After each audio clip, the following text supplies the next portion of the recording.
Hello beautifuls, my name is Epic Treasure and this is the base tour of 6.0 for the all-in-one base for PALWORLD Feybreak. You like what you see, come like, comment, subscribe. If you've got any improvement recommendations, you can do that before the full tutorial happens, because you know we like to change it all the time. But I think you'll love this if you've built the other ones. There's no change to the base structure of it size-wise, I don't think. It's basically the same. If you've done an earlier build with the stone, etc., then you might have to change it up, but it's all glass flooring. You cannot have any wood here just because the chillet ignises do light it up, like when they first had the flammable floors, and they all are to some degree, but even if you have your settings on 0 basically, they'll still catch on fire and you could say goodbye to your base. Don't forget to like, comment, subscribe. It helps the channel immensely. As you know, I don't have an editor or anything like that. I do this all by myself. So thank you to the supporters that make this possible. New members too, much love to you. So we'll go through this, how I've set this one up. It's predominantly for endgame, but covers, you know, all of the crude oil focus, etc. for this particular area. So I've split this up to have a nice workflow. We have the 5 breeding pens here at the top, 1, 2, 3, 2 down on this side. And above those, we have the essence machine, the condenser machine. People like to have this display thing, and it's a nice sort of holding pen for when you're doing like a lot of breeding of the same creatures, is chucking them in there and then sorting through the ones that have got good passives. Then the beautiful egg incubator that does 10 in one bang, which is amazing. So all this is in one section together. I wanted everything to sort of flow and not have stuff like all over the place. Underneath we have the field section. I have to add in potatoes and onions with that too, because people just like to have everything. There is the mill there. And over here, we've just got the 2 pumping machines there, not a big deal. I know you can put 2 there, but I am convinced that they're going to nerf that, patch it or whatever, and we're not going to have it anymore. So again, 2 double wide stairs going up, so the big ones can go up there. A new feature that we have here is obviously the gigantic furnace, which is a godsend. You can have 4 characters up on this one, and it just slaps. It's so quick. I highly recommend getting that one. Watch the other videos in the channel for my recommendations for the tech tree, things that I've regretted purchasing. Yes, so check that one out. Around here we've got the 2 power stations there.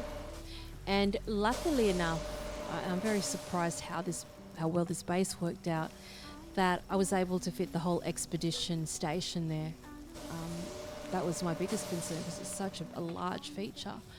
And bang, perfectly fits in there. And this section here, what I might do, we might take away all the power so it's more breathable and you can see everything. So when I do the, if you would like to see the tutorial for this, let me know in the comments. We will perfect what pals should be at this base. I think I've done a pretty good job at which ones belong, because there's multi-talented ones. Oh, you know what, I did a bad thing then. Yeah, multi-talented pals come in very handy with this build. And I want to put this one here, and I don't want to take him away from you yet. No, where is he? Damn. I need to put that one in. This is an incredible feature that I've never changed in the world. You'll see some strange names in these lists. These are either members, supporters, etc. They get their own little character. Here we go. Put him in there. Chuck him there. A nice feature that is fantastic. just going to put him right down. We're going to bind him to the sandbag real quick. All right, so we'll get on with this one. So over here, we have the coal mine. We have the stone. Right next to the stone, we have the refrigerated crusher. People were insistent that they have the refrigerated version, so I put that there. So again, it has that flow, you know, so it has the stone next to the crusher. Over here, we have the weapon bench because it's used sort of the least. Then we have the sphere one, which is used not that often. And then the most often used is the production line. So those three together, the pals do not get stuck there. You can move them out further if you're paranoid that they're going to get stuck, but they don't. And over here is a very cool little sanctuary. I'm not sure what I'm going to do with it yet, but this is the research lab. If you want to learn how that works, there's a video on the channel for that. And then this section. And what I wanted to do was have this sort of feature somewhere here in this place where we have the wall mounted signs and put all the supporters and members' names up around the place. I don't know where I'm going to put it yet, but that's the idea anyway. I think that's a cool idea. So over here we have the double stairs again. We have 2 tier 2 ore facilities there. We have the sulfur and we have the new pure quartz. So if you are heavy on guns and things like that, you might want to put multiple sulfur ones there. And then we have the new the coin machine, which is amazing. It's amazing. So there's that. So we don't have electricity at the moment because I've pulled everybody out the base. Oh, it's just absolutely stunning. Now here comes the beautiful part of it. We have the 4 new storage containers. So this is how big they are. The advanced chests, and they're predominantly made by this the hexalite. There's a whole tutorial on hexalite bases and everything like that. There'll be tutorials on hexalite mining runs. Like I said, just hit your notifications. You're going to be thrilled. I've kept the cherry blossom tree there, so it stays there permanently. I'm not chopping that down. It's a beautiful feature. So we'll do something with this section here.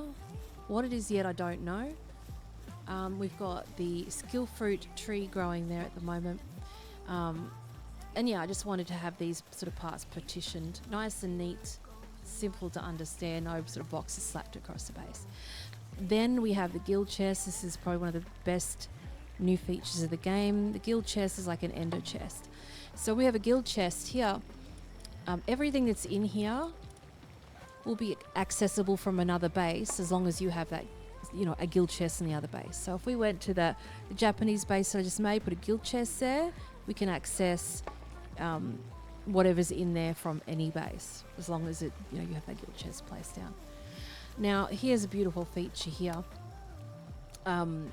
We have the kitchen, which has 2 electric kitchens in there, and we have the vendor strip of shops along here, and also the guild, the flea market. So even though I don't play with multiple people, that's a really nice little feature. And big props to Prime for this incredible idea that is above this tavern place. And I wanted to have something that that stood out. There was a nice feature, and Prime was like, well, get an egg incubator, because I had the egg incubators around the place, and I never thought to put an egg in there and just not hatch it. And obviously it glows gold, so it looks absolutely beautiful at night time. There's this beautiful emanating light from them. So sometimes I think it's nice to just get rid of this, because originally this was a bit more recessed in, and ideally you do want to move it backwards so it's a bit more cozy, but I found that they had problems getting in there. When I say they have problems getting in there, the NPCs, and this is an amazing NPC to put at your base, and this is a vigilante bounty officer. So you can put your normal merchants there where you can buy items, but this guy here makes life so much easier. Now we don't have to go to the settlements to cash our bounties in. We can just use at the base now. So we keep him there to get your bounty officer, your own personal bounty boy. right at the bar, ready to serve. So that's an amazing feature. So that's our kitchen. It's got a refrigerator. It's got its own little aesthetic. We've got hidden lights behind certain areas. Not that you can see it because there's no electricity at the moment. And then the lanterns. Another neat feature is to place your lanterns up on the poles. They're not powered by electricity, so they stay lit all the time. It's really pretty. What we might do is I might grab a few electric buoys out now, just so when nighttime comes, you can see it in its full glory. So we're going to grab that. We'll grab 4 of these guys out. I don't know what this random bee is doing. We'll get them to charge it up while we're wandering around. So we have this absolutely beautiful, look at it, look at them glowing. So lovely. So this part here will have like bound vendors. So they'll be bound to those sandbags. So whether they be like a PAL merchant or 2 different types of just sales merchants, vendors. So you can buy the items that you need for the cake. So if you don't know how this base was sort of formed in the first place, it was supposed to be intended for an end of game base, even though you can use it at any stage, doesn't matter. But, and if you're new to this game, with the breeding, which is very sort of, it's throughout the whole game, but very end game, because you're trying to breed the best team. So whether it be the best pals for your base, work-wise, or whether it be great for attacking, etc., you need these cakes to have, like, it's 1 cake per egg that's made, right? So you have to make all these cakes to have the breeding happen. So right now we've got 15 cakes, and the ingredients for the cake are, I'll go over here and I'll show you the kitchen. To make the cakes, you need flour, red berries, milk, egg, honey, right? So the vendor that we've caught, which is, there's tutorials and that too on the channel, they sell red berries, they sell milk, they sell eggs, they sell wheat that you make into flour. They don't sell honey though. Unless if you've ever found one, you better tell me right now. But because none of them sell honey, I had to make literally a beehive so we could, I mean, they're carrying the honey in there now.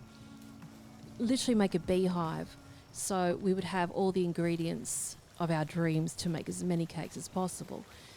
So over here, when we have a look at how many honey we have, we got 21,000 honey just sitting at this base alone, which is nuts. And because we have this money-making machine up here, and that was based from me recommending everybody to have as many ore, tier 2 ore pits, which make the ingots. So when we have a look at our money, we're sitting at insane amount. Look at up top left. And that's just non-stop. So they just, passively mine and keep mining, and then you just make them into ingots, and then they become money, and then we can buy everything we need from the vendor. So yeah, we could put out any vendors down here. The ones that you can't put down there are the big boys, like the black marketeer will not be able to be bound to a sandbag. The metal merchant can't be. If they're big, you can't bind them to it. You can still sell them to your base, but they won't stay on the sandbag. So now it's becoming a little bit darker and more aesthetic. We can start to see those lanterns light up the place and the lampposts, etc. So what we'll see here, we'll see a few more little plantations. And then this is my favourite part. Don't look for a second. Don't look for a second. Okay, don't look. Okay, now you can look. So when we go through from the kitchen, we have this beautiful sanctuary room. And in this we have the healing pods for the pals. We have the little bonsai and the Japanese paper lanterns, all of the vines on the walls, and just all this light and shadow and shade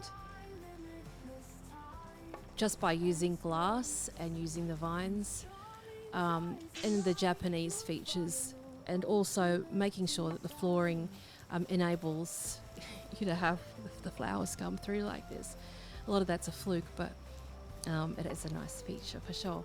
So here we have the big new medicine workbench. There's the alpha and beta waves machines. This one's the most important thing, I think, one of the most important features of the game, and that's the medicine cupboard. So the pals come up here themselves and they heal themselves from their afflictions. Thank God for that, because I don't look after them. So they do it themselves. So yeah, we have our own bedroom, own healing center, shut the doors and done.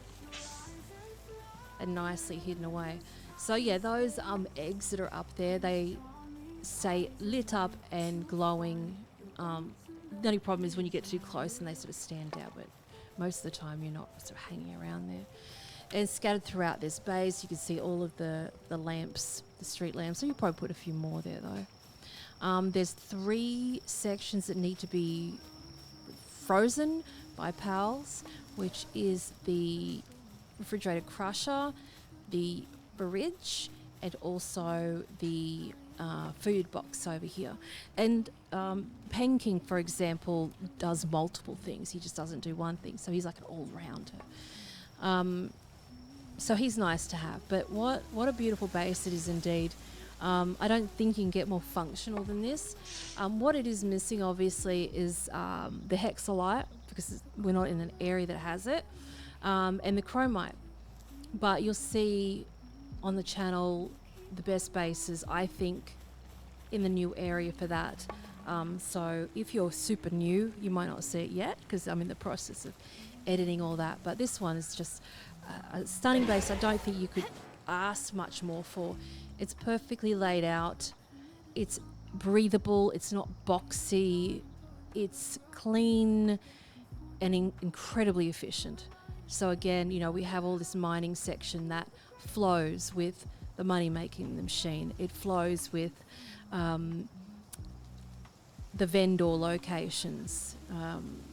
With all this sort of stuff at the top, we have all the power beds which are out of the way, and we have all of the beehive parts that are out of the way, and everything is just, it's just nice and open and not congested.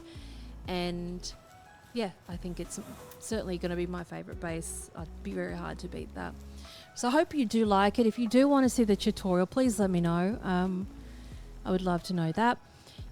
And before we go, let's have a little visit to the other build that I've done, which is also in this area, which is the beautiful Japanese build.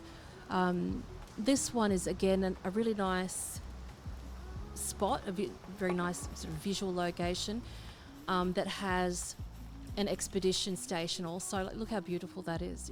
Just ignore this hanging thing from there, but it's just beautiful with these little petals flying around the place. It's just absolutely stunning.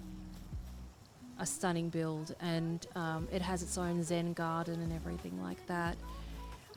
The water flowing animation and coming through here at night time. Look at the sun coming through that. Let's just get a screenshot of that. Wow. Like, every shot is just pure art from this team. From Pocket Pair. You've got the bedroom that looks straight onto the Zen garden. Then we've got the office over here. They've got the door that comes outside. More cherry blossoms there. And then we've got the beautiful deck that comes up here that overlooks everything. There's just beautiful pink mist that comes from the waterfall there. And if you haven't built here and you plan to, don't get rid of that beautiful lift monk effigy that's there. Usually mine's not there because I took it. But and also, yes, the beautiful lanterns float on the water there, which is lovely. You can basically put nearly anything in the water there, but unfortunately you can't get it back out, a lot of those things. So be mindful about what you do place there, because currently I've got fire in the water right now that I can't get rid of. But what a beautiful build, and to have it to be multifunctional is kind of rare to have a beautiful aesthetic build that has multiple purposes, and just it's probably one of the nicest locations I think in this zone. So I hope you like this one too. There's a full tutorial how to make this one. It's really quite simple. It's a 6x4 base, the main part of the building. So you can basically put it anywhere. It doesn't have to be here. But yeah, the house design itself is really stunning. I'll love and leave you. I hope you have an amazing day as the moon rises and a new year enters. Don't forget to stay tuned for more, and I'll love and leave you. Don't forget to, again, set your notifications for new content and also the live streams, which are very, very fun. Till next time, have an amazing day or night. And thank you for supporting me, if I can say it properly. Thank you for supporting me. Until next time.